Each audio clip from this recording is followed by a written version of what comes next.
Otu National Youth Council nke ala anya bụ Nigeria NYCN ngalaba ha nke Anambra State agago n'ihu wee were akwụkwọ ndọrọ ego otu nde naira na narị naira ise wee hafee n'aka Comrade Oster David Onuko iji wee sị ya gaa n'iru na ebumnobi ya izu ọkwa ọchịchị. Joseph Ebumunche wetara ozi a kwuputere na Comrade Onuko bụ nwafọ Ụmụdịọka Village n'Ọka n'okpuru ọchịchị obodo Ọka South na Anambra State ma bụrụ onye na-azọ ọkwa maka ịnọchite anya ndị mpaghara ọgbanta nkwado Ọka South nke mbụ n'ụlọ ọgbakọ omebe iwu nke Anambra State. Gere akụkọ ahụ ka ọ ha n'uju.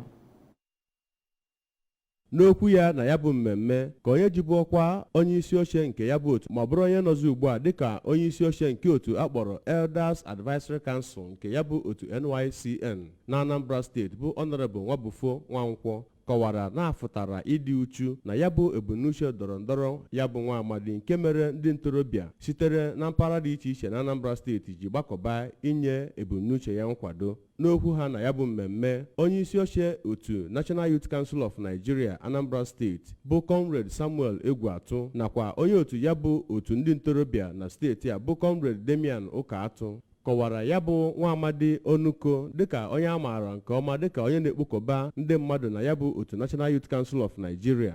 ma kọwaa na akụkọ ịgba ama ya na ya bụ otu bụ nke mere eji na-akpọku ndị Ọka South Constituency 1 ka ha nye ya nkwado iji mejupụta ebumnuche ya. Ndị ọzọ kwuru okwu na ya bụ mmemme gụnyere Maazị Ugochukwu Nwimo, Emeka Oyeọka nakwa Chiamaka Osakwe bụ ndị kpọrọ ndị nọ na mpaghara Ọka South Constituency 1 oku ka ha dọnyere ya bụ nwa amadi Onuko ukwu iji mejupụta ebumnuche ya bụ nke ha kọwara na ọ bụ maka ọdịmma ha. N'okwu ekene ya ka ọ natachara ya bụ akwụkwọ ikike eji adọrọ ego ka Maazị Onuko nọrọ kene ndị otu National Youth Council of Nigeria maka ya bụ nkwado ma kọwaa ya dịka nke mbụ na ya bụ otu. Ọ kọwara na isonye n'igwu ndọrọndọrọ n'ala Naịjirịa bụ nke na-esiri ndị na-eto eto ike ma kọwaa na ya ga-eji ezi atụmatụ ọ ga-abagide ma ọ banye n'ọkwa ọchịchị kpalite mmụọ ndị ntorobịa ịbụ ndị na-atụnye oke ha maka mmepe obodo. Site n'Ọka, abụ m Joseph Ebumunche maka akụkọ ụwa ABS.